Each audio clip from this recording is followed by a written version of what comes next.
Peter and myself will be getting in the cars and driving them flat out for 500 miles because I think the 500 now has become a race that the fastest driver will win this event. Alan Moffat, winner for 2 years in a row, out to make it 3 in a row. Well, I should say after winning it last year, I've become very sentimentally attached to trying to win it again.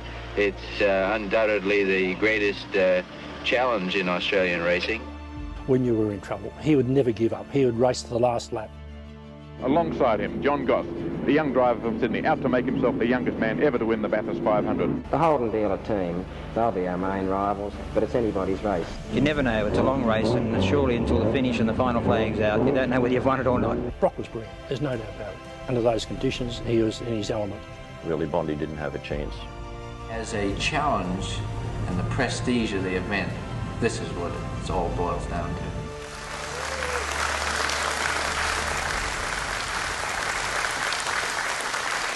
Yes, welcome to Shannons Legends of Motorsport here at Bowden's own private collection in Queensland. And we are surrounded indeed by cars that define the history of Australian motorsport. And this show is just a little bit different. We're going to focus on a race that defines the history of Australian motorsport. The 1972 Hardy-Ferodo 500 at Mount Panorama, Bathurst. We'll delve into the archives for some wonderful footage and we'll talk to many of the people who were actually there to help us tell the story. Please welcome Aaron Noonan. Really, when you say Bathurst 1972, I think that's the start of the rest of Peter Brock's life. An amazing race in Bathurst history, Australian touring car racing history. We're going to strip right through it today and really go through all the elements and talk to some of the people who were there and made history that day. Well, it was the beginning for Brock's successful career, and of course at that stage, who would have known? Absolutely. I mean, he was established to a point, but not quite the superstar that he became. So to give you an idea of the era, we were in series production era racing of the time. So the cars that you could drive on the road, you could also then modify to take to the racetrack. And things like Ford Falcon GTHO Phase 3, the XU1 Tirana.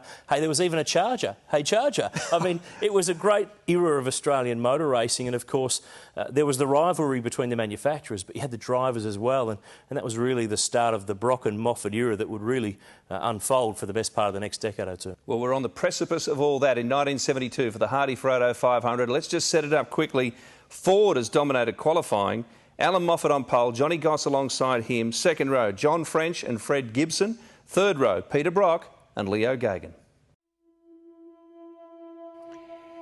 1972 Bathurst, like a lot of them before, but at that stage, it was a stand-free event on its own. It was like an office tower. It was there separate to everything else. It was not part of anything else. It was for series production cars. How would these cars last over 800 k's, been given a flogging around one of Australia's most difficult, tortuous circuits? We don't see it today. It was a very important race.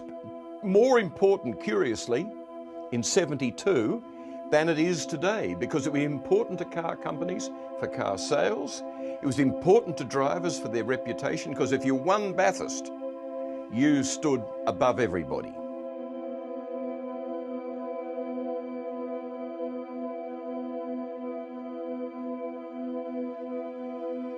But you really only got there on the Saturday. It was a funny situation. It was only Saturday practice. You hardly had any sleep Saturday night, and then the race was on Sunday.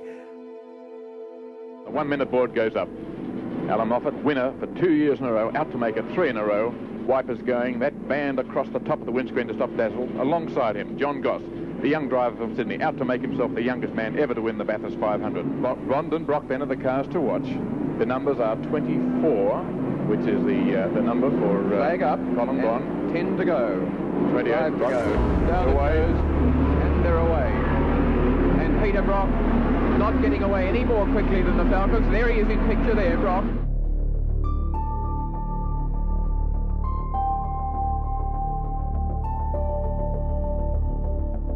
The first four of them all getting away well, with Moffat going into the lead, and tucking in behind him is Johnny Goss. So it's 4 big Falcons in that enormous pall of spray as they go for the first time up Mountain Straight.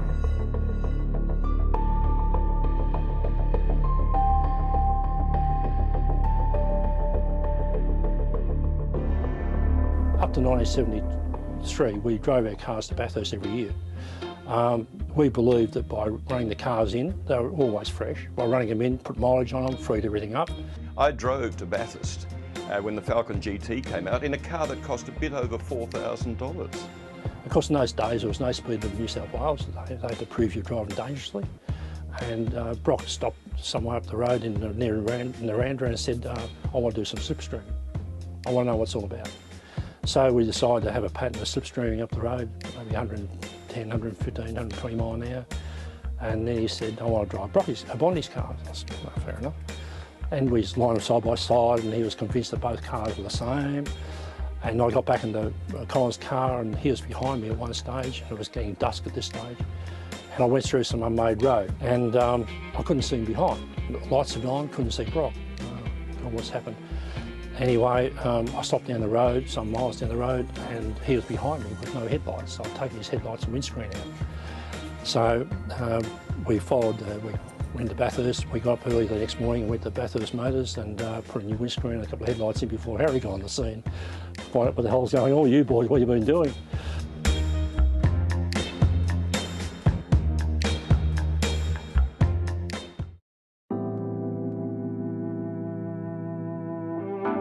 Not having anybody sitting right on his tail and nobody in front of him, perfect visibility, he'll be able to sort himself out quite well. And you see how carefully he's treating everything there as he feeds his way around the corner. John French following, Alan Moffat indicating OK. Moffat is well in front. Moffat comes down now for the first time to Forest Elbow.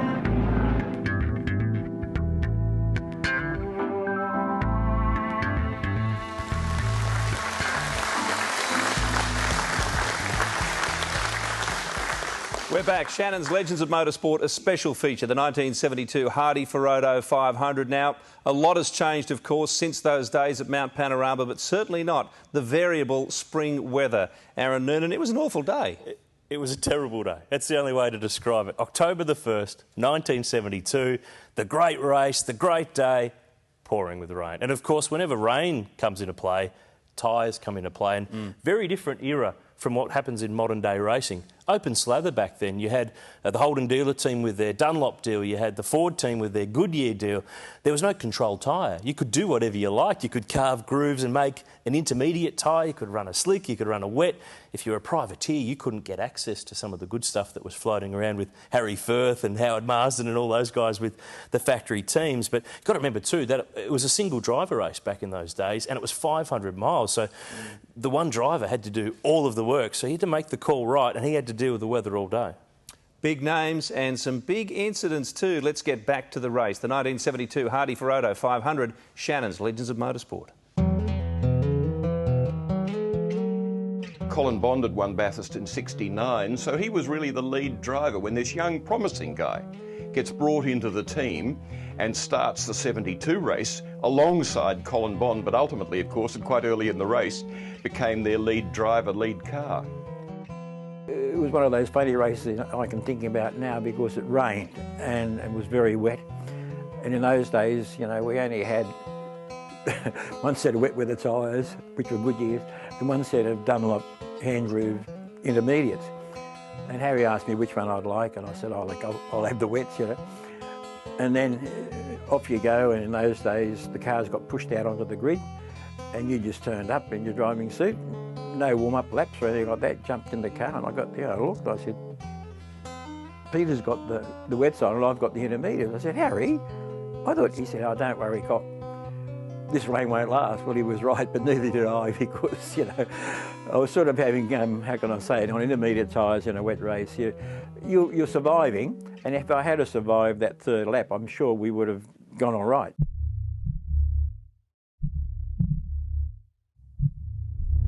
Oh, Colin Bond's gone. Colin Bond has gone his roll. The Graham Moore car, I think it was Bond who went over then, seemed to be the leading one of those two. Colin Bond and Graham Moore were almost side by side then. Well, once it left the road and got to the dirt, there was no controlling and hit the Armco. Ran up on two wheels for a while, then sort of fell on its roof and just slid across the road and finally finished back on its wheels again on the other side of the road.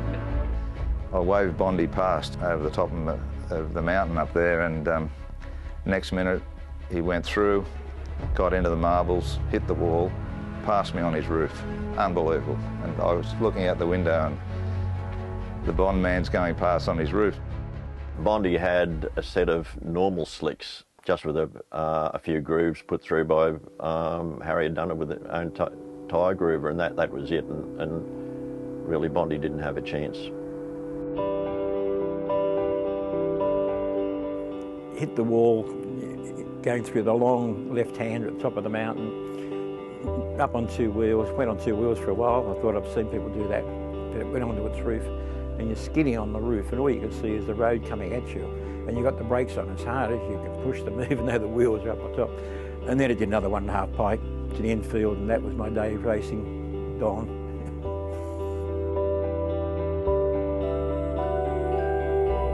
Moffat followed by Brock, followed by Graham Moore, those three stretching out from the rest of the field to complete their 5th lap. You went round the lap and the track was quite all right. They just had your wheel flag out, same again. Someone must have switched it around the course a bit more. The race is in very early condition. It's a shame for the opposition they should lose the car this early. Bondi walked back to the pits pretty sheepishly, saying, it looks like I've nearly driven it back to the pits, but it just had a couple of flat tyres, and we looked after the race, mate, it was gone. But Bondi came back and was stayed with us all the day in the pits, and Bondi had a fantastic charisma with him. Nothing let him down. He was all for the team and getting Brock to win that race. And the race was a wet track to start the race, and Howard made the decision on tyres. So out we went, and the car was terrible, absolutely terrible. No one liked it at all. So he slipped and we slid around the joint for a while, and then I come across a Charger on top of the hill, and thought, oh well, I'll go past him here, forgetting it was a bit damp out wide. Got out into the slush, and the next minute I'm on the roof. Gibbo's going. And look, he's gone. Boot is open, Gibson inside, head flailing around, but holds the Keeley in place with the full harness, seatbelt. Cars right up in the air, nothing touching. It was a combination of the cars being fairly high, much more so than they are today, but also the unforgiving edges of the track. And the track had a lot of camber too in those days. So it was pretty easy to get into that sort of serious trouble. And Freddie was one of two on the day who did. So I happened to take along this time some cut up oranges, which I sort of put in the centre console. And when I rolled over, all these oranges fell out all over me from the centre console. He had the car go round twice, backwards, and then went in, unfortunately, to the bank. Well, if two top drivers like Fred Gibson and Colin Bond can go out, this indicates just how dicey things are. Anybody who's still out there is doing well. Then John French is holding down a good 4th place in car 5. Still Leo Gagan holding down 5th place in his Charger, car 2. And that, of course, is the leader. I had a big dice with Moffat, which probably went on for about an hour. And I was really charging hard around the top of the mountain. And when I knew I could see the whites of Al's eyes in the mirror and he was looking at me instead of the track, I thought, I'm getting serious here. This is looking good. Anyway, Al had a big, long, slow gyration as you come out of the dip just past Reed Park. I came out of a McPhillamy and I knew Peter was right behind me. And I've hit this puddle. Next minute, I'm doing this, skidding sideways. And I thought, well, this will be all right. He's so close to me. I'm going to take my back tail light is going to take him out, and he'll be up in the dirt. Well, yes, he did go up on the dirt, the cheeky bugger, because in those days there were no barriers along there. It was just a big slope of earth. And he didn't manage to get my tail lights by going up on the dirt. I never saw him again. I've spun out, parked it in, well, I had to back up and get going again. I never saw him again. Cheeky bugger. The only way you'll ever know it happened is he arrived in the pits with some grassing at the door, you see, because I don't know what he said happened, but I got through, and as he was spinning, my car just got through, and by inches. Peter Brock is leading in the Tirana XU1. Doug Chivers less than 3 seconds behind in 2nd place in the Charger, but still scheduled to make a stop. All of a sudden, Brock and I were just out there having good fun, and I just loved Brock as a guy and respected him so much as a driver. And even though at that point he hadn't won Bathurst, you know, and all of a sudden we're out in the lead, and we're having a bit of fun following each other, and I'd pass him and he'd pass me, but the one thing, and I can still see his face today, we came out of Forest Elbow and Brock got up inside me and off he went, and he stayed on the inside to the small turn, the beginning of the straight there, and I started to go down the outside, and all of a sudden he hit the water. And Brock is flat out down the straight, sideways, full opposite lock-on, looking at me, smiling. And that picture of Brock I can still see today, and it's just, that's the highlight of my 72 race, yeah.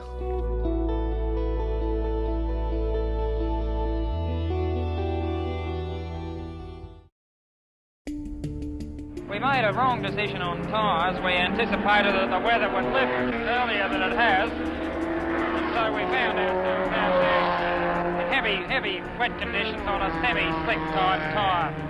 Cost us a lot of time, but we'd recovered from our 12th position. We'd worked back up to 7th when we had an engine tighten up, and I just had to switch off going up and down straight.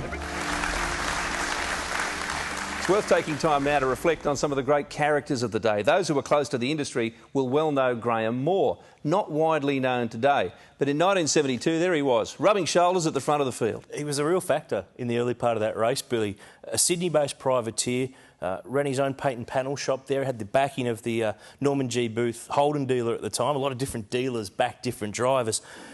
Would you believe it? He started 24 Bathurst 1000s. There are only 10 drivers in the history of the race to have started more. So he's part of the chapter of Bathurst is quite amazing. And he did some really big things. I mean, he brought out Wayne Gardner to his first Bathurst 1000. He brought the Williams Renault Super Touring team, which was connected to the Formula One program.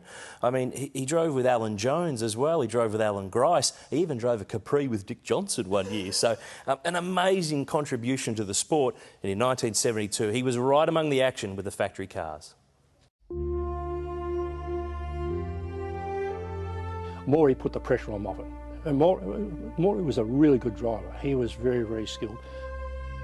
Situation is that you'll see there's a very good private Tirana right behind Brock. Graham Moore, a privateer, but then again, in those days, privateers or dealer-supported entries had a big chance, as Graham showed in his early battles with Moffat and Brock. You know, he was right in there. He was a very quick driver then and for a long time later. He wouldn't have had the tyres that we had, there's no doubt about it. And the way he was driving that car with his equipment at the time was fantastic. I've always been comfortable in the rain. I knew the GTHOs would be a handful in the rain. I knew Brock would be a jet, and I knew Colin would be a jet.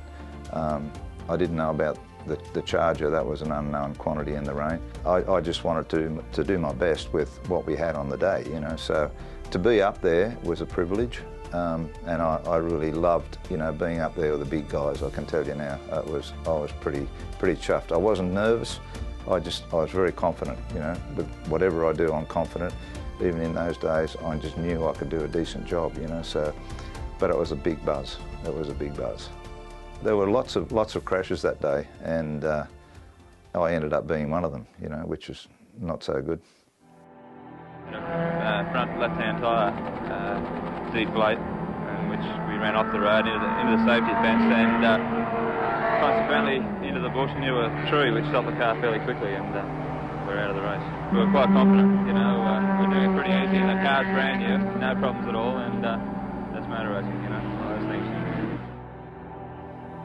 No safety fences in those days, and I hit a tree about 8 feet off the ground, and took the front right off the Tirana, and the car dropped to the ground, and I thought, wow. Got out of the car, walked back to the pits. That's how you did it in those days, you know. But yeah, it was a bit of a bad end to the day, very disappointing. News has just come through, by the way, that won't please the Ford camp. Alan Moffat has been penalised 1 minute for leaving the engine running while the car was refuelling. There is a regulation that the engines must be turned off. Apparently a supervising steward noticed that when Moffat refueled, he did not turn off the engine. With all the noise going on, I can't blame him for not hearing it, even though it's a straight exhaust. Alan was under the impression that we had finished and started the car. we immediately stopped the car and then we started again as we had completed the fueling.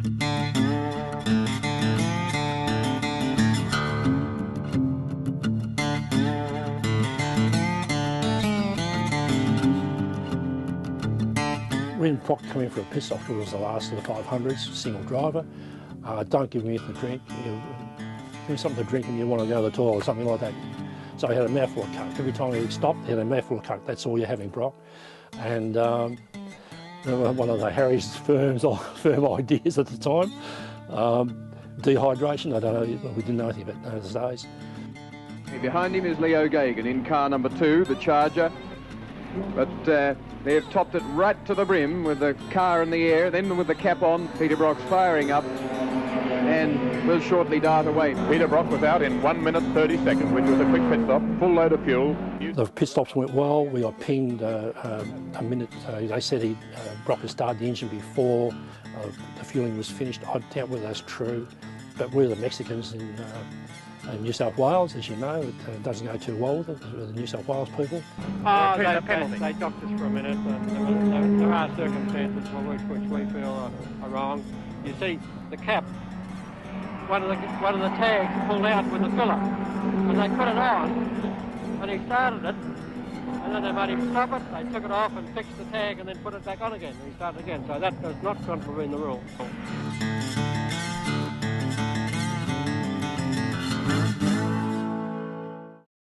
There is Doug Chivers, the man who's running so well. In fact, the story of the race at the moment at this stage is that the Chargers are presenting a most unexpected challenge for honours in this year's Hardy-Ferodo 500.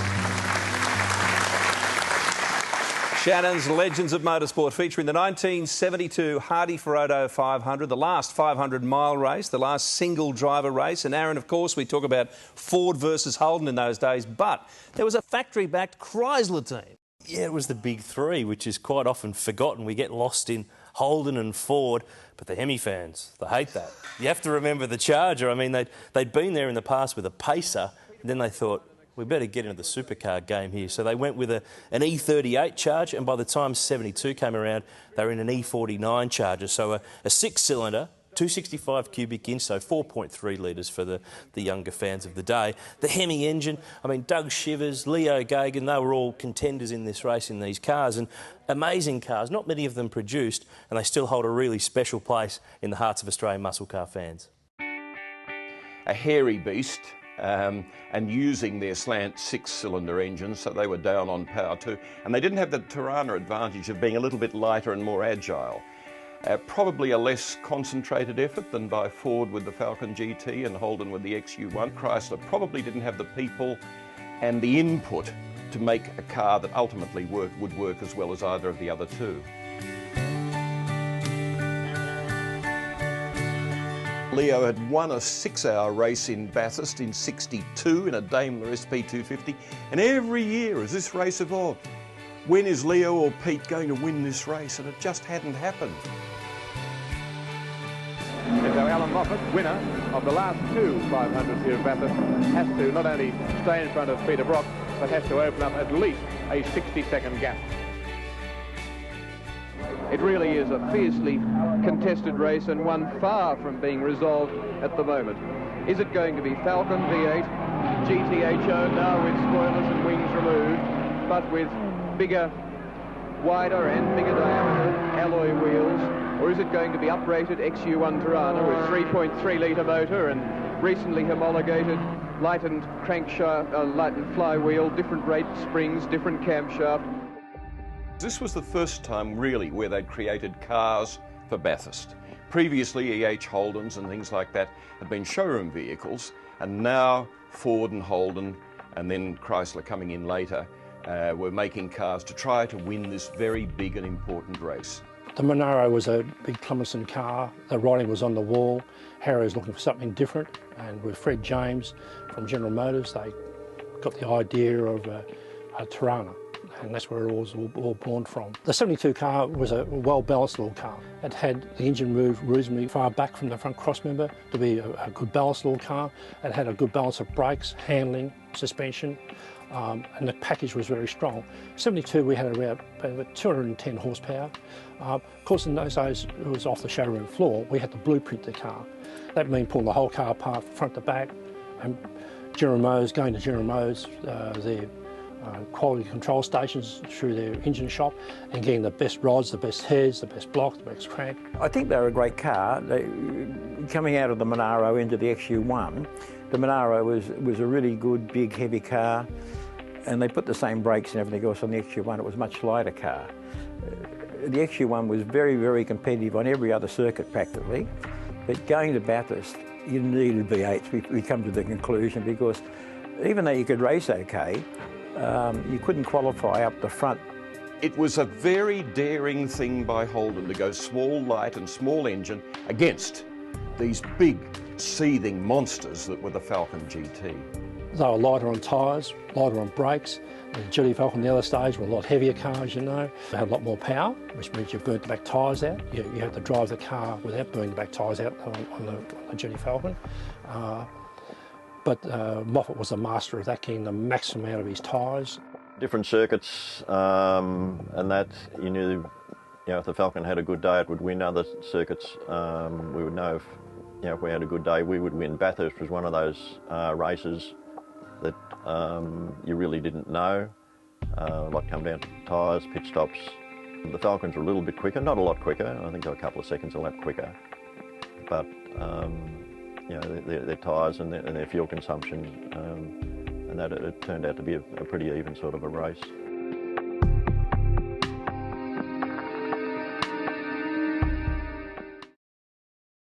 Up towards lap 70, a good little slide round the corner from Peter Brock and heads off. And if you had any doubts that Peter Brock was trying, one look at that corner would show you how hard he's trying. This is Shannons Legends of Motorsport, and we're in the middle of Bowden's own private car collection here on the Sunshine Coast. And we touched on this subject in Series 1, and that is the notion that car companies were selling supercars to the public to empower their racing programs, and it became very controversial. Aaron has more on this and the Shannons classic car. Bill, it was one of the really big dramas leading into the 1972 Hardy Ferrado 500 at Bathurst. The three big manufacturers, Holden, Ford and Chrysler, had all twigged onto the fact that winning at Bathurst would help sell them cars. So they were all planning some really high-powered cars for that year's Bathurst race in October. Holden were keen to stick a V8 engine in their XU1 Tirana. Ford were looking to run a Phase 4 GTHO Falcon. And the Chargers from Chrysler were going to become V8 powered. But a newspaper story from Evan Green, who you've heard some of his commentary from those old 7 broadcasts in our series, it really raised attention that these were supercars to the tune of 160 miles an hour. They would get into the hands potentially of young drivers who couldn't cope with them on the roads. Remember, at the time, the cars racing at Bathurst were road cars turned into race cars. It really reached to the top level of politics and politicians and the like. Such was the case that these cars were banned. They did not take to the grid at Bathurst in 1972, and they were forced on the shelf. One of 3 Phase 4 GTHO Falcons is now part of the Bowden's own car collection, and here it is in all its resplendent Ford Special Vehicles livery. Only 3 of them built. They never raced at Bathurst. I've got Dan Bowden here with me. Dan, jump in, because the thing that I want to hear is the 351 V8 that didn't get to line up on the grid at Bathurst in 1972. Check this out.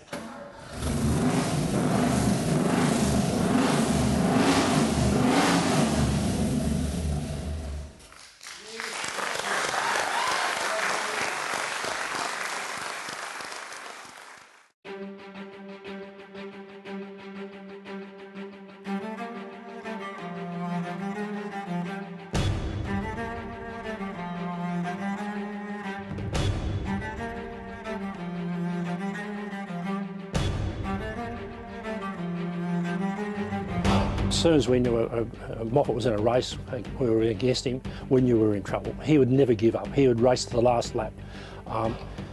He was a brilliant driver. For driving one of those big cars around, it was incredible. He wasn't, in my opinion, he wasn't a very physically fit sort of guy. But the stamina he had to drive one of those things around, muscle around Bathurst single-handed, was absolutely brilliant.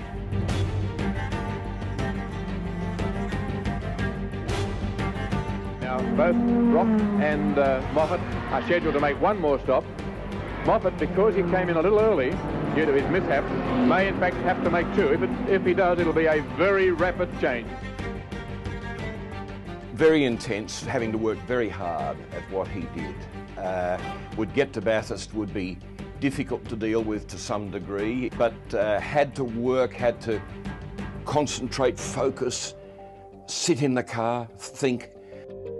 And a prediction that Alan Moffat made a month ago at the end of the Sun 7 series at Amaroo Park is already true, that whoever wins the race at Bathurst will not lead the whole way through, and that couldn't have been truer because we've seen John French, Leo Gagan, Peter Brock, Alan Moffat and others all in the lead of this hardy Brodo at some stage or other. Moff was very professional. You know, he was for Moff. I don't know whether he's a talented motor racer, but he certainly did the job. You know, I don't think he was anywhere near as talented as Brock, because Brock could drive around whatever happened, you know, but Moff did the job and did it pretty good, pretty good. Peter Brock in a very distinctively painted Holden dealer team Tirana 28 in pursuit of Alan Moffat, who has repassed him. And on the road, he is back into first position in car 1. That's where he wants to be. He knows he's got the minute penalty. The signal's been sent out to him by his pit crew, so he wants to get back in the lead, and you saw him pass Peter Brock earlier on, and now he's got to stretch out that lead and get another minute in hand. They had a high regard for each other. One side was paid by General Motors to win a race, one side was paid by Ford to win a race, and as soon as that race started, they had to beat each other, there's no doubt about it. But Moffat could have launched our XU1s 100 times, everywhere we went. We never got launched. Moffat would rub our cars, which would cut and polish that rub mark off. We didn't have a dent. Moffat could have launched us a dozen times. No, he didn't. They had a huge amount of respect for each other. Moffat and Brock were just the exact opposite people. Brock was always available. Brock would sign autographs. Brock would go out into the crowd, and that's what he built his whole, you know, life and professional career on. But I think two opposites, you know, they always attract in some way, and I think that was good for the sport. I think the sport really kicked off under those two guys. Brock was tremendous company in the sense of he always had the chat and personality, but the seeming ease with which he undertook it and made it work was just outstanding. He could do almost anything, and seemingly with very little effort or concentration for that particular job. In the early days, Bondi was a more complete driver. Brock, in his early days, was very hard on equipment, but that turned around in later years and to be almost the other way around. And with less than 2 hours now left for the running of the 1972 Hardy Frodo 500, there's been plenty of drama. Alan Moffat, the man who won the race in the last 2 years, has had all sorts of trouble. Since we last saw you, he's been into the pits twice.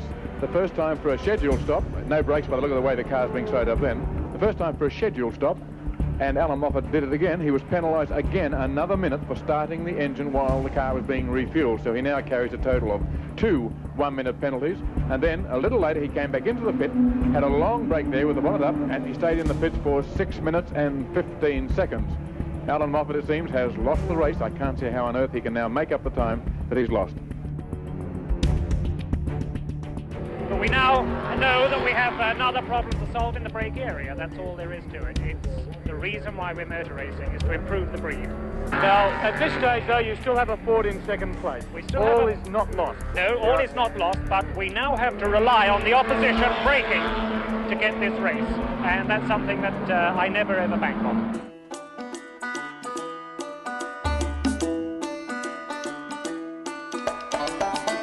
John French was an enormously capable driver, very underrated, because in a sense he almost didn't rate himself. But a lovely bloke, very, very capable, and but for a curious problem, could well have won this race. And yet he'd never talk about that or be disappointed about it. We had a pretty good race. We had a stop, well, I got a puncture where someone had a crash before at the end of the straight, and I had to do a whole lap and lost over a lap to Peter, and we still finished second in the race, about 3/4 of a lap behind. But people say, oh, you could have, you would have, or you should have, but Bathurst is like that. You need a lot more luck than you do class to win some of them. It frightens me, Evan, that Murray Carter's business in Victoria is as a body repairer and bodybuilder, so that I don't take this as a running commercial for the establishment.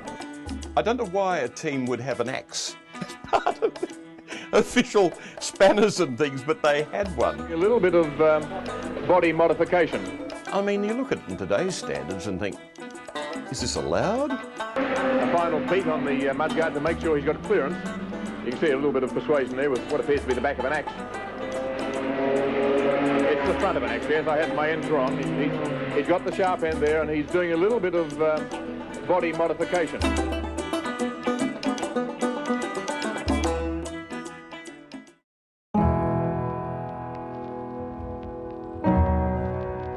There's a tremendous challenge in conquering that mountain, I think, in coming to terms with it. Well-judged drive and very expert drive from Peter Brock. Brock was in his element those days. Oh, and he was brilliant. There's no doubt. We got on very well together over the years. Everyone had a huge amount of respect for him. Well, I guess I'm not really as relaxed as I seem to be on the outside. I obviously don't get the outward signs of having a bit of a problem of coping with the situation that perhaps Alan Moffat does. I guess that Colin Bond and I probably have a fairly similar approach to driving, or motoring, competition driving, that we just get in the car and do it. I honestly believe he could take a wheel off his car and he'd still probably win the race somehow. But he wasn't the best guy sitting at the car, there's no doubt about that. Brock had a strong car, but he was driving brilliantly himself. I don't think anyone would have beaten him on that day because he was so pumped up, not just because of the day, the weeks leading up to it. Peter Brock now, you can see the last lap board going out. Great cheering going on. Already people starting to cheer him because oh my goodness gracious, each make has its own devout supporters, and there's plenty of supporters for Tirana around the circuit, and plenty of support for Brocky, as he's affectionately known. Peter Brock now emerging as a superstar. Today, Shannons Legends of Motorsport takes a look at the 1972 Hardy Ferodo 500, and Peter Brock is about to tick off Bathurst #1. Yeah, wow, what a big career moment it was. I mean, he was in his 4th start at the time. Colin Bond was his teammate who was out of the race earlier on. Bond was kind of the team leader at the time, but Brock was about to take the mantle on this day. I guess you've got to put into perspective of where Brock was at the time. He was young, he was good looking, he was, let's face it, popular with the ladies. 27 years of age, which seems a little older than some of the modern day V8 stars when they start to really achieve their big career moments. But on this day, October the 1st, 1972, he was about to really be thrust into the nation's sporting psyche. Well, let's follow him home as so many did that day on the way to the first of 9 victories at Bathurst. Peter Brock on his last lap is enjoying it. You saw the way he locked a brake there going through Hardy Ferodo corner, which is a very appropriate thing to do on Hardy Ferodo corner. And he's going very hard here, going out wide to pass one of the Class A cars, as you can see. Always going hard. Fred Gibson went a bit harder and rolled over in car 8. Bill Brown in car 22 also rolled over there, so it's been a day of some spectacle. And now Peter Brock on his last lap, enjoying himself, getting a great cheer from the crowd as he goes through. There's the Holden team there. Ah, yes, toasting him. Up with the cans to signify what they think of him. And Peter Brock could, in fact, switch the engine off and run from here, and he would still take out this Hardy Ferodo 500. He's in the final mile. This is the last Hardy Ferodo 500 to be run under the existing rules for series production cars. And it looks like the first victory for the Tirana. Holden Monaro's won twice, back in 68 and 69. For the last time he goes through the Flying 8. Brakes now. Peter Brock. Looks like a great victory for Brock in the Holden dealer team Tirana. A great victory too for those who support him. Castrol, for whom he's trying out a new brake fluid, and also their GTX oil, will be feeling about 10 feet high. There's the checkered flag, and Peter Brock goes across the line to win the 1972 Hardy Ferrero 500. It was an amazing win. To be fair, the XU1, we were in a good position. If we didn't win, well, how do you expect a little six-cylinder to beat a big GT Falcon? If we did win, well, how good's this? So we're in a good position.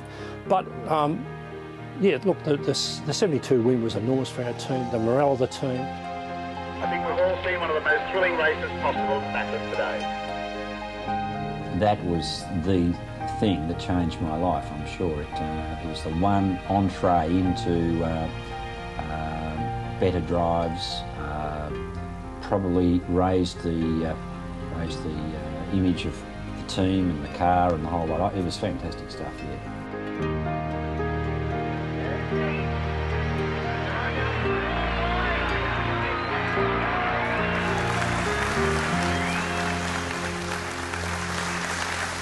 Everything about the presentation, so casual in those days, but Brock was already endearing himself to Australia. Yeah, absolutely, and he won by a lap that day over John French, and the Chargers were third with Dougie Shivers and Gagan fourth. Big effort from all those guys. They all drove solo that day. Half the field managed to get to the line of the original 60 cars, and Alan Moffat's fastest lap of the race was some 29 seconds slower than the modern V8s do today. An amazing day.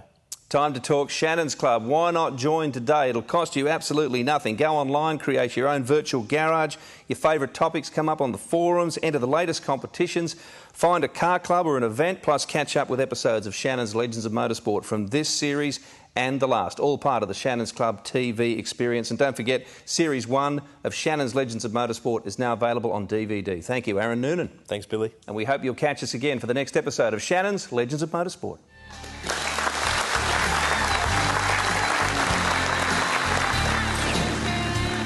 I just filled in like 5%. The rest of Ron Hudson mechanics did their 95%. Wait for the roar of the crowd on the top of the mountain. Morris sideways, but he leads. The first lap completed. Bobby was certainly one of the top drivers, and I was lucky to be driving with him. Growing up, he was one of the guys that you aspire to be. Bob Morris standing on the gas as he comes down the inside. Morris has won the jump. Wait for the crowd reaction. And they're away. And Peter Brock not getting away any more quickly than the Falcons. There he is in picture there, Brock. Oh, Cullen Bond's gone. And on his second roll already. Boot is open. Gibson inside, head flailing around, but held securely in place. And he is doing a fairly effective, if rather savage job. There's the checkered flag, and Peter Brock goes across the line to win.